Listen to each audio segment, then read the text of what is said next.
let me talk about productivity drill, because a lot of people have the same time. We all have 24 hours in a day. We probably are earning around the same amount of money, but where we go and how we grow is mostly determined by how productive our time, our money, and our resources are, not what we have, but how productive they are. That is why people may earn the same amount of money in a company, the same amount of money, they work the same amount of hours, but the trajectory after 10 years will be completely different. Let me give you an example.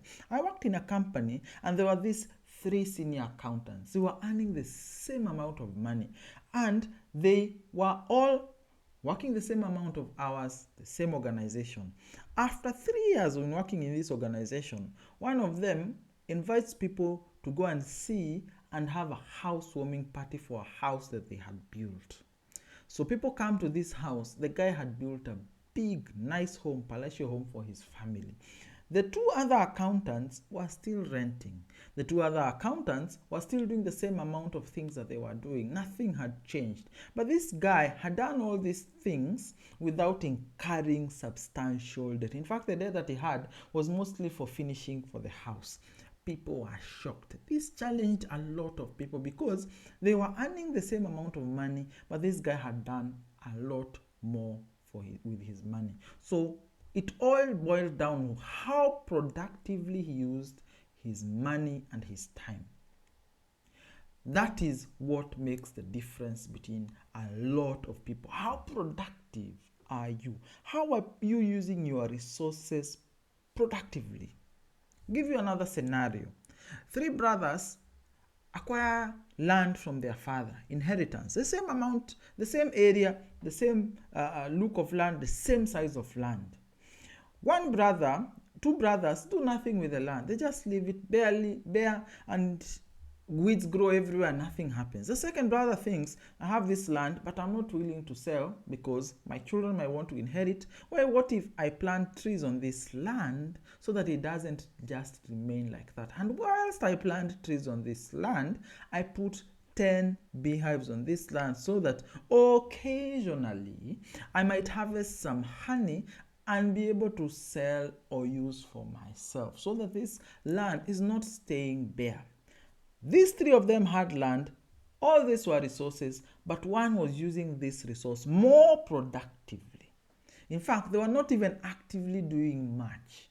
They would only come and harvest honey once every 3 months, once every 6 months, and do nothing else. The others did nothing. It was just bushland and it was left like that.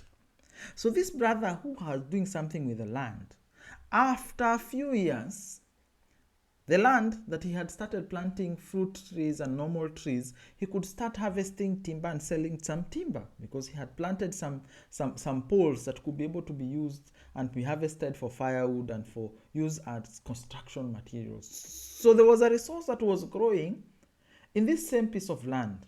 Then he had some beehives that he could get somebody from the village to be able to come and harvest this this honey and be able to sell honey in the city at a premium price, where a lot of honey products are actually questionable as regards to quality. So this guy, in 5 years, from the same piece of land, was able to acquire a lot more value than the other brothers. Why? He thought productively. That is what makes the difference between a lot of people. How productive are you? And it is not just about resources. It is also about time. How productive are you? Do you spend all your time when you come back home from work? Do you spend all your time on social media looking and checking on other people? In fact, you have become a monitoring spirit among your friends. You're just checking. So this person went here. So this person went on holiday. Look at them. They're just proud and trying to show everyone that they went on holiday. You become a monitoring spirit on social media, wasting all your time, becoming jealous about other people, and using all your time in useless things. Then look at another person who they don't really use their social media. In fact, they limit their social media to maybe 1 hour in a day. And the rest of the 3 hours that you are additionally using for social media. They are learning a new skill on Coursera. They are acquiring several amounts of knowledge. They are doing a career plan for themselves. They are learning a new skill. After 4 years, one person has only known what people are achieving out there on social media, whether true or fake, and the other has acquired skills that have allowed them to spot new opportunities in the careers that they are taking, that has allowed them to be able to acquire certain courses that have made them more profitable in their business, have been able to set about time to plan for the next day of work because their time was more reasonably used, their productivity of their time, because they looked at themselves and thought, what is the best use of the time that I had? Another one only used their time to watch movies. So the most that they did was to entertain themselves and see as many movies as they could, while the other was still doing all these things. They were planning for their day the following day. They were doing their career plan. They are carrying new skills on online and learning and growing their skills. They were earning a third degree and a master's degree. At the end of the 4 years, the three people who have the same skills, maybe even working in the same organization, one can be able to become the boss of the other. Why? Because when you look at them, they are more educated. When you look at them, they have been more productive at work. They have been achieving more at work because they have even been planning for their work. Because they have been learning, they have the skills that are required for the job, and they can be able to manage the other people. What happened? Productive use of your time, of your resources, and the opportunities that you have. Think about it. Let me now talk as a parent. The most successful people who are in marriage and in parenting are not necessarily the people who earn the most amount of money. How many people who are rich, who have a lot of money, who have excellent careers, are leaving each other in divorce? The people who are achieving a lot more are people who are having more productive use of their time at home, who have quality time with their spouses, with their children, and they are giving the best of themselves when they come at home. Not remainders of when you look away from the social media screen, you look at your children and talk one or two things. The people who have the deepest relationships are the people who use productively the time they have for family. And this shows in dividends in the relationship the parents have with their children, relationship the parents have with their spouses, relationship that they have as a unit, as a family. People admire them out there, but it took them using their time more productively. A lot of people are losing their way out there because they are not using their time proactively. In fact, let me give you one or two challenges. Get off social media for a whole month. Don't touch social media. Don't look at social media for a month. Don't go for the movie subscription that you have or watch movies every weekend. Get rid of that. Acquire a new skill online. There are so many free skills out there that can be able to transform your world effectively and immensely from all over the world. At least do a free course. Upgrade your education. Go for a master's degree. Go for additional degree. Acquire more skills for that. 4. Plan your work for the next day, the day before. I'm going to do this, this, and this, and this, and this. Let me give you an example of myself. I used to work in this organization, and this organization had one of those, when the emails were coming, they were coming thick and heavy. Emails that are written and they confuse you for a whole day. You become frustrated you are fighting battles on email every single day. In fact, you do not even have the capacity and time to do your actual work. So I realized me coming to the office and looking at my emails in the morning was not the most productive use of my time. So what did I do? I never looked at emails. From the time I was coming in the office at 8, I never looked at emails until 11 when I was going on a tea break. When people are coming at 8 and chatting and relaxing and talking with friends before they settle at 9:30 to work, I came at 8 and sat on my computer. In fact, I learned how to talk to people while I am working. So I can chat with you, but I am looking at my screen and I am working. You might be laughing out there, but I am looking at my screen and I am working. In those three or so 3 or so hours, I have done so much work.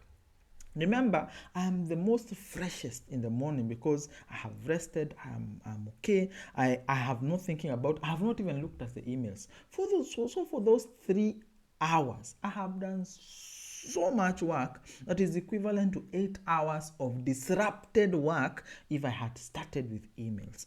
Then, when I'm taking my tea, is when I'm looking at my emails. So let me give you another trick I used to do for productivity. So I look at these emails and I look. This one requires my attention. This is urgent and important. I mark it as to follow up. So I'm thinking about that email and how I respond, but I have marked it.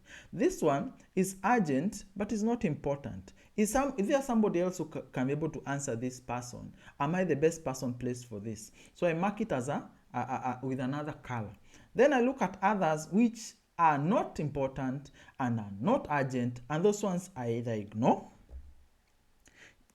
You don't have to answer every email. Or I say noted. Very fast I type noted and finish. In fact, my email application had a way of being able to, you write N and it starts predicting noted, and you just click noted and you send back. Or I forward to somebody else and say, I may not be in the best, thank you for your email. I may not be in the best. In fact, I would used to write TH and it would say thanks for the email. Thanks for the email. However, I'm not in the best position to answer this. So and so can be able to answer you. Then I answer the person and I copy the person who may be best placed to answer them. So out of 100 emails in a day, 30 already gone. I have responded to them. In fact, anything that would take seconds on reply, I don't need to think, I don't need to attach any documents. I have already sent 30 emails and they have gone at 11. Then I come and face these other two. So urgent and important, or urgent but not important. So I look, who can be able to answer this question? Who do I delegate this or not? And then I look at the ones that are very urgent, very important. There are those emails that you have to sit down, draft some report and do all these things and attach some document and copy all these people. What I used in my head to call political email. So you have to engage a lot of individuals and commit a lot of commitments. So this is what I would do.